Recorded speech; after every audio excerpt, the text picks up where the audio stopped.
다 함께 사도신경으로 우리의 신앙을 고백드리겠습니다.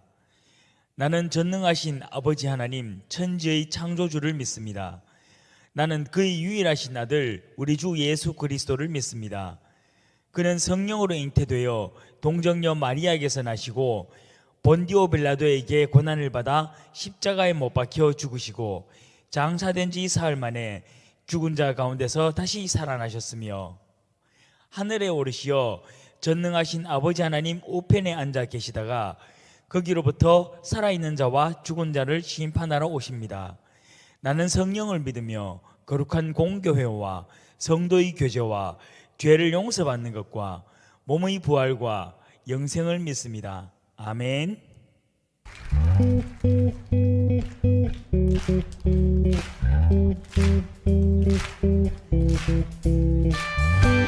여러분은 하나님의 사람입니다. 믿으십니까? 그 복을 누리며 기쁜 마음으로 나아갑시다. 할렐루야!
우리의 주인 되신 하나님 아버지 감사합니다.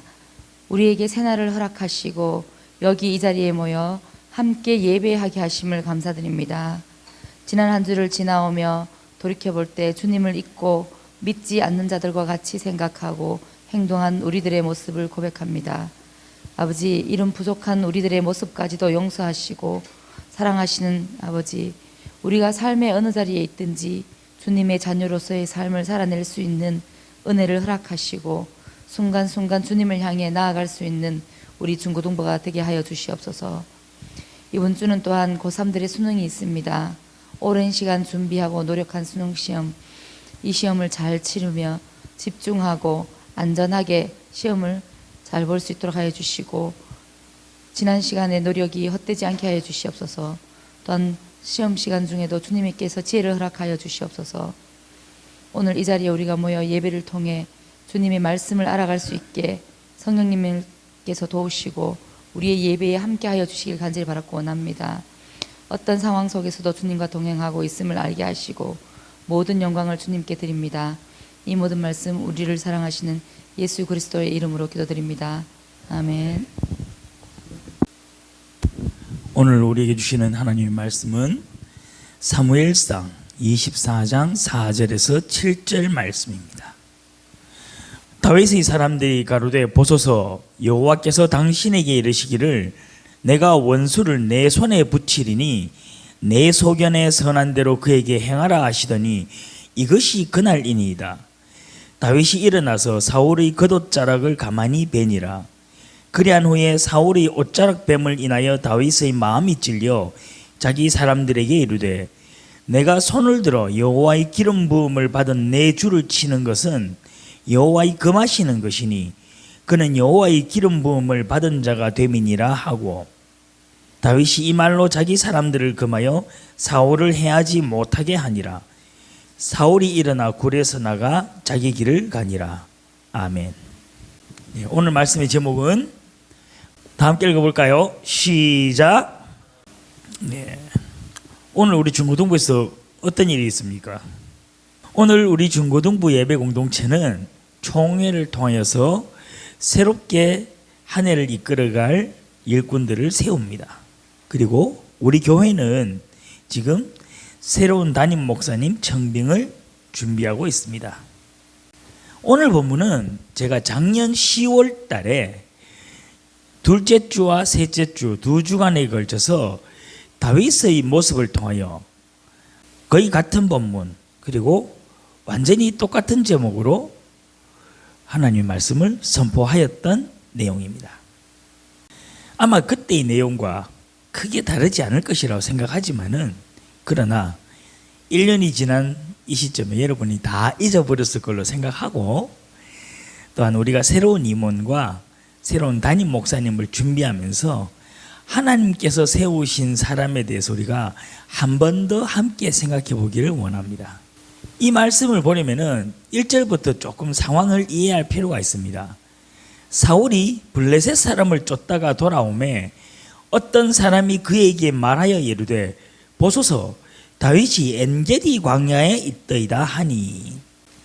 지금 사울은 블레셋과의 아마 전쟁에서 그들을 쫓다가 돌아왔다는 걸 봐서는 아마 승리를 하고 이제 돌아오는 길인 것 같습니다.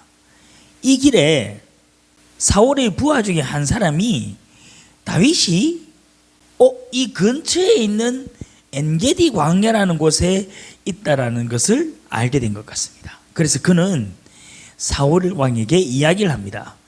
다윗이 이 근처 엔게디 광야에 머무르고 있으니 우리가 다윗을 쫓아갑시다. 아마 이 부하들은 사울 왕이 다윗을 어떻게 하려고 하는지를 너무 잘 알았기 때문에 그런 이야기를 한 것 같습니다. 이 이야기를 듣고 나니 사울이 온 이스라엘에서 택한 사람 3,000명을 거느리고 다윗과 그의 사람들을 찾으러 들염소 바위로 갈새. 온 이스라엘에서 새롭게 3,000명을 뽑은 게 아니고 자기가 뽑았던 그 군대 가운데서도 이제 3,000명의 정예병을 뽑았을 겁니다. 그리고 이제 다윗을 잡으러 갑니다. 사울은 다윗이 자신의 아들 요나단을 대신하여 이스라엘을 왕이 될까봐 굉장히 염려하였고, 그래서 기회만 있으면은 다윗을 죽이려고 하였습니다. 그래서 이제 마침 전쟁에서 이기고, 그럼 어떻습니까? 병사들이 사기가 올라와 있겠죠. 이 상황을 이용하여서 다윗까지 잡아 죽이기 위하여 다윗이 숨은 곳을 찾아다닙니다. 그런데 다윗을 찾아다니다가 길가 양의 우리에 이른즉 굴이 있는지라 사울이 뒤를 보러 들어가니라. 다윗과 그의 사람들이 그 굴 깊은 곳에 있더니, 그렇게 열심히 다윗을 찾아다니는 중에 사울이 용변이 급했던 모양입니다. 그래서 마침 근처 굴이 있는 것을 발견하고 그곳에 들어갑니다. 근데 그곳에 들어갔을 때 그곳에 누가 있었느냐? 다윗과 다윗의 부하들이 그 굴 깊은 곳에 있었습니다. 그럼 보통 굴 안에 숨어 있어도 어떡합니까? 우리가 보통 보초들을 밖에 세우지 않습니까?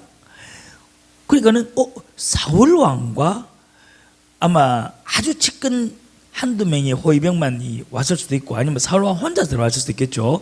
병사들은 굴 밖에 지키라고 하고, 어떤 상황인지는 모르지만 어쨌든 다윗이 있는 굴 안으로 사울이 들어오는 것을 보고서 이 다윗의 부하들이 다윗에게 이야기를 합니다. 그들이 어떻게 이야기합니까?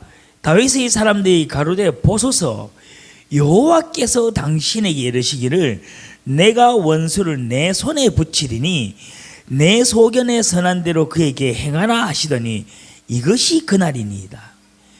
다윗이 일어나서 사울의 겉옷자락을 가만히 베니라.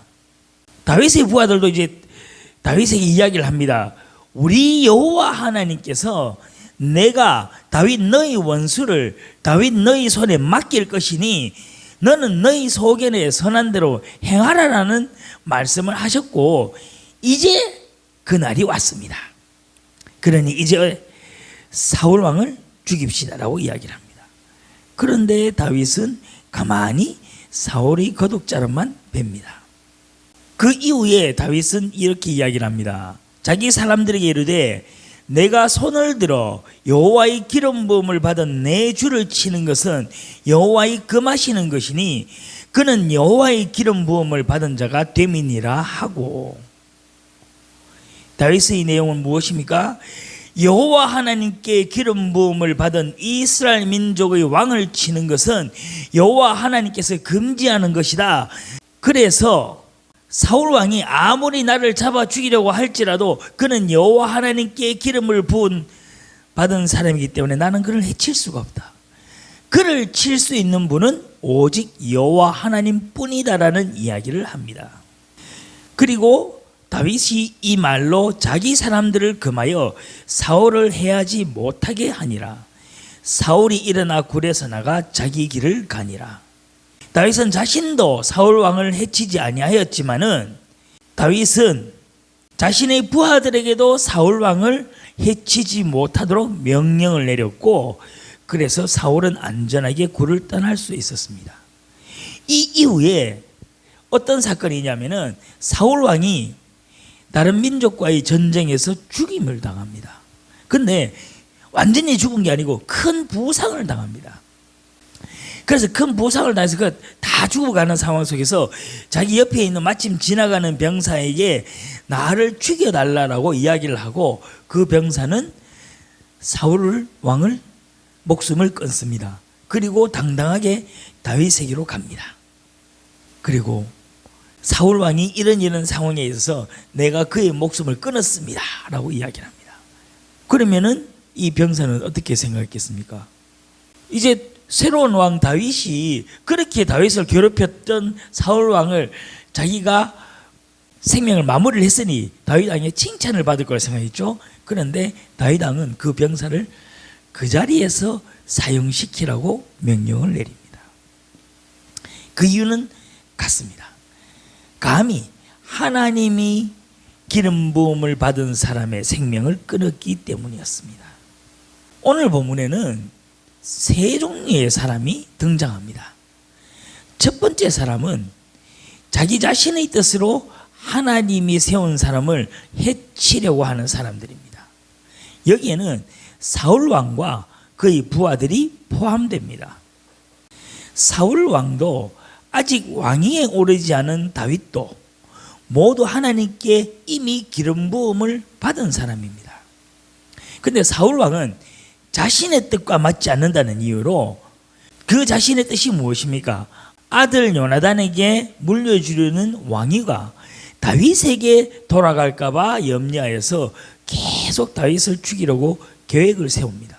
그리고 사울의 부하들조차도 이런 사울 왕을 말리거나 그것은 하나님의 뜻이 아닙니다라고 이야기하는 것이 아니라 사울 왕의 뜻을 따라서 다윗을 죽이려고 함께 노력합니다.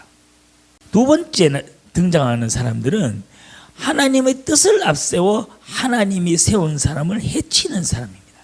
다윗의 부하들은 다윗에게 하나님께서 말씀하신 것입니다라고 하나님의 말씀을 앞세워서 사울 왕을 죽이는 것이 마치 하나님의 뜻인 것처럼 이야기를 합니다. 그런데 그러면 실제로 그런 경우가 있었느냐?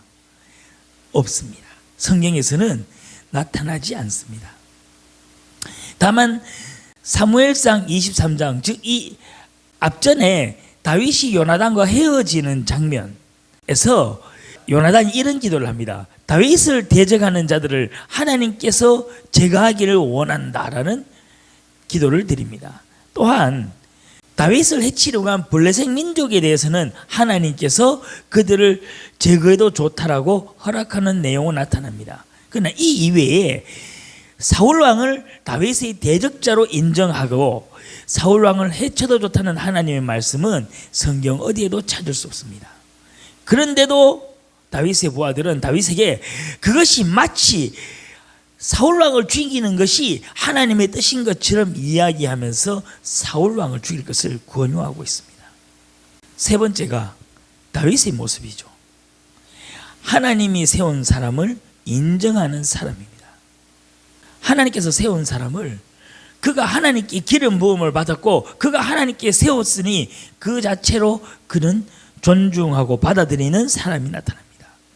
유일하게 다윗 한 사람뿐이죠. 그는 사울 왕이 하나님께 기름 부음을 받은 사람이라는 단 그 이유 하나로 자기를 죽이려 한 모든 행동에 대하여 어떤 복수도 하지 않습니다. 자신도 복수를 하지 않을 뿐더러 자신의 아랫사람들에게도 절대로 그의 해치지 말라는 명령을 내립니다. 다윗의 행동의 근거는 진정한 하나님의 말씀에 있었습니다. 오늘 본문에서는 자기 자신의 뜻으로 하나님이 세운 사람을 해치는 사람과 하나님의 뜻을 앞세워서 하나님이 세운 사람을 해치는 사람과 하나님이 세운 사람을 그대로 인정하는 이 세 종류의 인물들이 나타납니다. 우리의 모습은 어떤 모습일까요? 스스로를 생각해 봅시다. 나는 여기 어디에 속한다고 생각할까요? 아니면 네 번째입니까? 나는 하나님이 세운 사람인지 아닌지 아무 관심이 없습니다. 중요한 것은 이들이 어떻게 행동했느냐를 떠나서 우리 각자가 우리 삶 속에서 우리 자신의 행동을 결정하는 근거가 무엇이냐는 것입니다.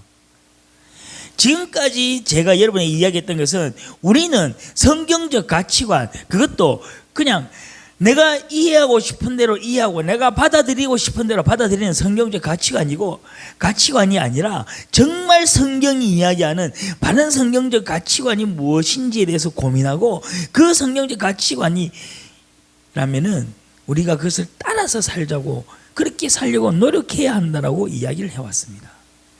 그러나 실제로 우리가 보는 많은 모습들은요, 다윗의 부하들처럼 아전인수격이나 내로남불격으로 성경을 이해한 성경적 가치관으로 이야기하고 살고 있지 않습니까? 아니면 나는 성경적 가치관과 아무런 관계가 없는 삶을 살고 있습니까? 우리의 삶을 우리는 돌이켜 보아야 됩니다. 그럼 오늘 다윗의 모습을 보면서 우리가 생각할 것은 하나가 있죠. 그러면 우리 시대에 세운 하나님께서 세우신 사람은 누구인가? 맞죠? 도대체 어떤 사람이 하나님께서 세우신 사람일까? 하나님께서 사람을 세우신 방법은 시대마다 상황마다 굉장히 달라왔습니다. 성경에서 가장 먼저 나타났던 방법은 하나님께서 직접 불러가지고 세운 사람입니다. 참 쉬웠겠죠. 그러면 저 사람은 하나님께서 세웠으니 우리는 그를 따르자. 그리고 구약시대에 있는 많은 왕과 제사장, 선지자 등 하나님께서 필요하신 사람들을 하나님께서는 직접 세워 오셨습니다. 그런데 다윗 이후에 대부분의 왕들은 세습을 전제로 이어받습니다. 그러면은 세습은 좋은 제도입니까? 나쁜 제도입니까? 여러분 생각해, 세습이 좋은 겁니까? 나쁜 겁니까? 상황에 따라서요. 그렇죠. 근데 대부분의 상황들이 별로 좋지 않은 모습인 건 맞습니다. 그러면은 성경은 세습을 인정한다는 것보다 세습이라는 그 당시의 전통과 그 당시의 문화를 그대로 받아들이고, 그러나 그 안에서 한 사람이 그렇게 세습으로 이어받은 사람이 정말 하나님께서 세운 지도자답게 살아가기를 성경은 이야기를 합니다. 그러나 어쨌든 다윗 이후의 모든 왕들은 세습을 전제로 이어받습니다. 그런데 가끔 그 왕들이 악정이 너무나 심할 때는 새로운 사람을 지도자로 세우기도 합니다. 솔로몬 다음의 왕인 르호보암이 이스라엘 통치자로 선 다음에 그가 이스라엘 민족을 하나님의 뜻이 아닌 자신의 뜻으로 다스리려는 것을 보고 하나님께서는 여로보암이라는 사람을 새롭게 세우기도 합니다. 이런 것처럼 하나님께서 많은 선지자들을 직접 부르십니다. 그리고 신약에 와서는 예수님께서 제자들을 직접 부르십니다. 이렇게 직접 세운 경우도 상당히 많습니다. 그러나 사도행전 6장 5절에서 6절 말씀을 보면은 온 무리가 이 말을 기뻐하며 믿음과 성령이 충만한 사람 스데반과 또 빌립과 브로고로와 니가노로와 디몬과 바메나와 유대교에 입교했던 안디옥 사람 니골라를 택하여 사람들 앞에 세우니 사도들이 기도하고 그들에게 안수하니라. 이게 오늘날 안수 집사의 기원입니다. 이들은 초대교회 7 집사들이었고 이들은 안수를 받았기 때문에 안수 집사라고 합니다. 네, 초대교회에 와서 하나님께서 직접 안 세우셨죠. 근데 이들 어떻게 세우는지는 정확한 건 없어요. 제비를 뽑았는지 아니면은 뭐 어떻게 투표로 뽑았는지는 알 수 없지만은 그러나 어쨌든 온 무리가 선택하였다는 말을 통해서 온 무리가 아마 이 7 집사를 세우는데 어떠한 방법으로든지 함께 하였고 그래서 그 공동체 안에서 세워졌다는 것을 알 수가 있습니다. 그러나 이것은 초대교회 때의 상황이고 우리 시대는 어떻습니까? 우리 시대는 민주주의라는 어떤 투표에 의해서 모든 것을 선택하고 결정합니다. 그러면은 우리 시대에서는 투표와 선거라는 것을 통해서 사람들을 세운다면 이 세워진 사람들은 내가 세운 사람일까요? 하나님이 세운 사람일까요? 우리 선생님 어떻게 생각하십니까? 하나님이 세운 사람입니까? 내가 세운 사람입니까? 예, 잘 기억해야 됩니다. 하나님이 세운 사람입니다. 내가 투표를 해서 내가 추천을 해서 세웠기 때문에 내가 세운 사람이라는 생각을 가져서는 안 됩니다. 이 사고가 교회 안에서도 흔들리고 있다는 겁니다. 과거 시대에는 하나님께서 직접 세웠기 때문에 하나님을 세웠다고 생각하는데 지금은 내가 그 안에 참여를 했기 때문에 마치 내가 세운 사람이 됩니다. 차라리 제비뽑기를 하면은 하나님께서 세우셨다고 이야기하기도 쉬울 겁니다. 그러나 우리는 제비뽑기에서 세워지면 뭐라고 이야기합니까? 운이라고 얘기할 가능성이 더 높습니다.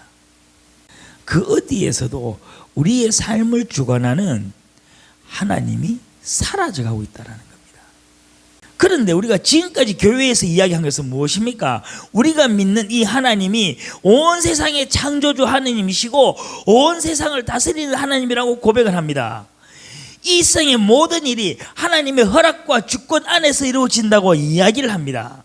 그러면서도 우리 앞에 세워진 인물은 하나님이 세운 사람이 아닌 것처럼 행동하는 경우가 많습니다. 나의 뜻과 맞지 않으면은 그를 그 자리에서 몰아내려고 합니다. 그가 성령의 정신과 어떻게 사느냐는 관계가 없습니다. 나의 정치적 성향과 맞지 않으면은 그를 무조건적으로 헐뜯고 몰아내려고 하고 그가 내가 생각하는 계획과 내가 생각하는 방향과 다르면은 그를 우리는 거부합니다. 그러면은 기독교인이 비기독교인과 다른 점이 무엇입니까?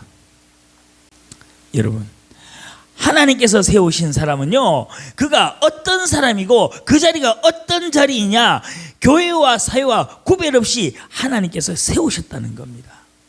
그가 대통령이든 국회의원이든 이런 모든 정치인에까지, 그리고 교회 목사와 장로, 그리고 안수 집사님, 권사님까지도 하나님이 세웠다는 것에 대한 존중이 없습니다.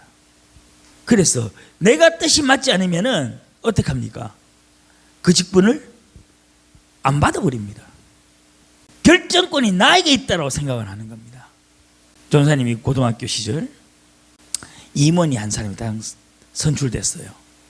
전사님 때는 이제 중등부와 고등부가 완전히 분리되어 있었고 고등학생들도 고3은 공부를 해야 되니까 고2에서 모든 임원들이 다 나왔습니다. 근데 고2만 돼도 사실 부담이 되지 않습니까? 임원이 되니까 교회를 안 나옵니다. 고등부 임원은 고등학생들 아주 작은 낮은 자리니까 그냥 고등학생들이 자기들끼리 뽑은 겁니까? 아닙니다.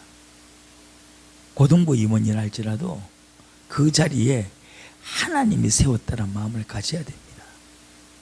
지위가 높아야지만 하나님이 세운 게 아니라는 것입니다. 어떤 공동체에서라도 그가 앞에 섰다면 그 자리를 누가 세운 것입니까? 하나님께서 허락했다는 것을 우리는 기억해야만 합니다. 그렇기 때문에 우리는 한 사람을 세울 때에 하나님의 뜻을 고민해야 됩니다. 저 사람이 나하고 친하고 나하고 안 친하고 나하고 사이가 좋고 안 좋고 저 사람은 좀 괜찮고 안 좋고 내 판단 아니라 정말 그 작은 투표권을 행사할 때도 하나님의 뜻을 안에서 고민하는 훈련을 해야 된다는 겁니다. 우리가 앞에서 일하는 누군가를 세운다는 것은요, 하나님께서 세우는 사람이라는 이 마음을 가져야만 한다는 겁니다. 아주 낮은, 그냥 우리 중고등부 임원이 뭐 그리 영향이 있겠습니까? 그죠? 예. 그러나 어떻게 보면 옆에서 보면은 저 임원이라도 하는 게 뭐가 있지? 이런 생각이 들 수도 있지 않습니까? 그럴 수도 있어요. 그러나 그런 지위라 할지라도 그 사람을 그 자리에 세운 사람이 하나님이라는 것을 우리가 반드시 기억해야 됩니다. 그리고 그 사람을 통해서 하나님께서는요, 그가 속한 공동체를 하나님 나라로 만들어 가려고 그를 세웠다는 것을 반드시 기억해야만 합니다. 그래서 내가 그 자리에 섰을 때는 소명을 가져야 됩니다. 한 청년이 저하고 이야기를 하면서 이런 이야기를 했습니다. 소명에 관한 책을 읽었는데 그 책에서 이런 얘기를 했더라는 겁니다. 네가 무엇을 하든지 관계가 없다. 자유롭게 행하라. 그리고 그 꿈을 이룬다면 그것이 소명이다라고 이야기를 했더랍니다. 제가 그 이야기를 듣고는 바로 이야기했습니다. 그러면은 본인은 그걸 정말 소명이라고 생각하느냐고. 내 꿈을 이루는 게 어떻게 소명이 됩니까? 나는 기독교이니까 내가 내 꿈을 이루어버리면 그게 하나님의 뜻이고 하나님의 소명입니까? 아닙니다. 소명은요, 하나님의 뜻을 이루는 것이 소명입니다. 내가 하나님의 뜻을 알고 그 하나님의 뜻을 만들어가려고 노력할 때 그것이 소명이 되고 그것이 사명이 될 수 있지, 내가 내 하고 싶은 걸 하는 거는 그건 내 꿈이에요. 내가 여러분이 무엇이든지 될 수 있어요. 특별히 사회에 악을 행하는 직업만 아니라면 어떤 직업을 가지고 어떤 일을 해도 관계가 없습니다.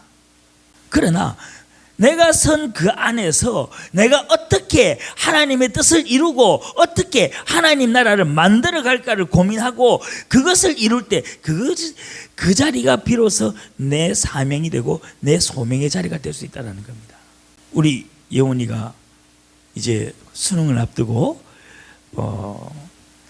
초등학교 선생님 되기 위해서 막 꿈을 가지고 있습니다.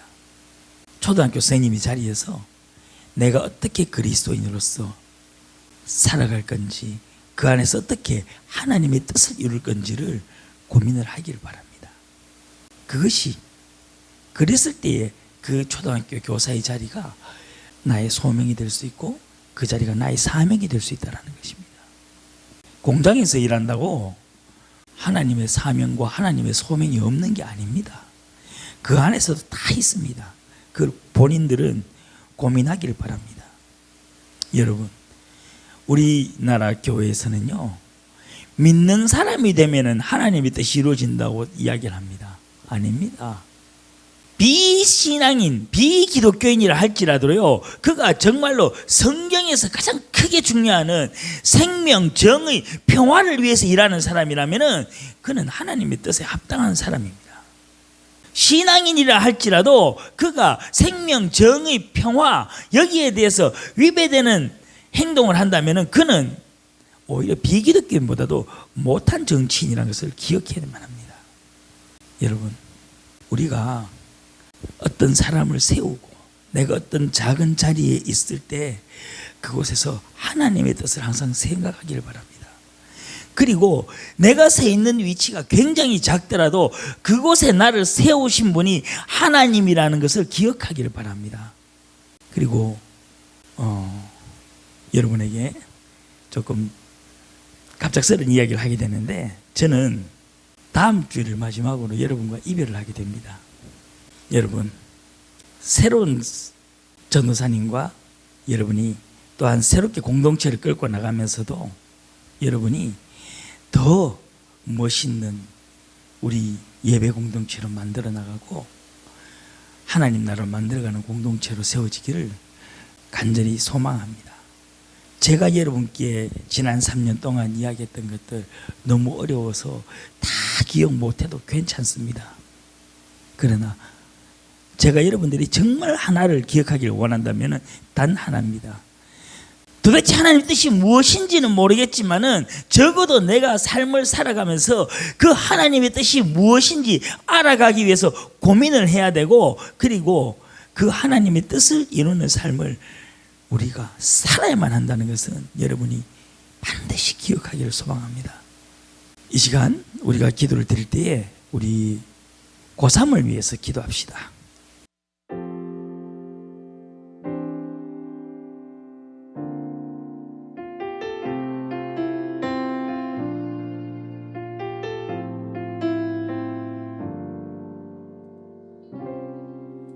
우리 모두 예배하는 자 되어 온전히 영과 진리로 주를 예배하자. 주가 우리와 함께 영원히 함께 하시고 마르지 않는 샘물로 우릴 채우시리. 우리 모두 예배하는 자 되어 온전히 영과 진리로 주를 예배하자.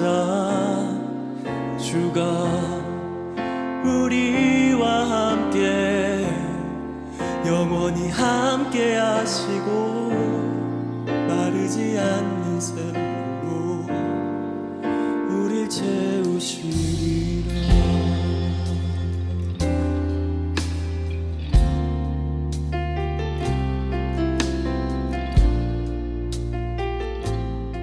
하나님, 이 시간 우리 예배 공동체를 위하여 기도합니다.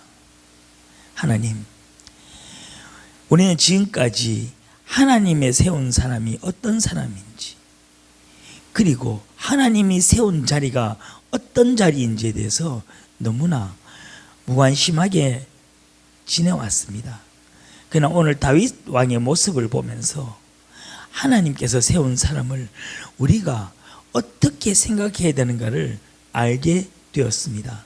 하나님, 정말 우리가 정말 작은 자리에 세워진 그 작은 직분이라 할지라도 그 직분이 하나님께서 나에게 맡겨진 귀한 자리라는 것을 깨닫고 그 안에서 하나님의 뜻을 이룰 수 있는 그러한 우리가 될 수 있게 인도하여 주시옵소서.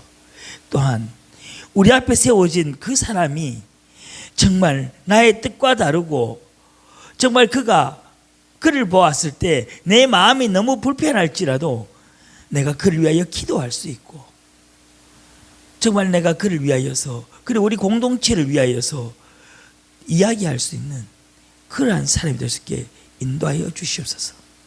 정말 우리 공동체에 세워진 사람을 나의 뜻이 아니라 하나님의 뜻 안에서 바라보며 공동체와 그 세워진 사람을 섬기고 고민할 수 있는 그러한 우리 모든 예배 공동체 될 수 있게 인도하여 주시옵소서. 또한 이 시간 특별히 고3 수험생들을 위해서 기도드렸습니다. 하나님, 그들이 이제 수능고사를 얼마 앞두지 않고 있습니다. 그러나 이 수능고사뿐만 아니라 최종 합격이 나는 시간까지의 모든 입시의 과정에서 하나님께서 그들에게 건강을 지켜주시고 그들에게 지혜를 다하여 주시사 그들이 지금까지 노력하고 쌓아온 좋은 결과들을 거둘 수 있게 인도하여 주시옵소서. 그러나 그들이 정말 본인들이 기대했던 만족스러운 결과를 얻지 못하더라도 그 결과 안에서 하나님의 새롭게 임하여 주시는 은혜와 희망을 바라보면서 그들이 하나님께 감사로 고백할 수 있는 또한 우리 고3들 될 수 있게 인도하여 주시옵소서. 이 모든 말씀 우리 주 예수 그리스도 이름으로 기도드립니다. 아멘. 다 함께 주기도문 드리겠습니다. 하늘에 계신 우리 아버지, 아버지의 이름을 거룩하게 하시며 아버지의 나라가 오게 하시며 아버지의 뜻이 하늘에서와 같이 땅에서 이루어지게 하소서. 오늘 우리에게 일용할 양식을 주시고 우리가 우리에게 잘못한 사람을 용서하여 준 것 같이 우리 죄를 용서하여 주시고 우리를 시험에 빠지지 않게 하시고 악에서 구하소서. 나라와 권능과 영광이 영원히 아버지의 것입니다. 아멘.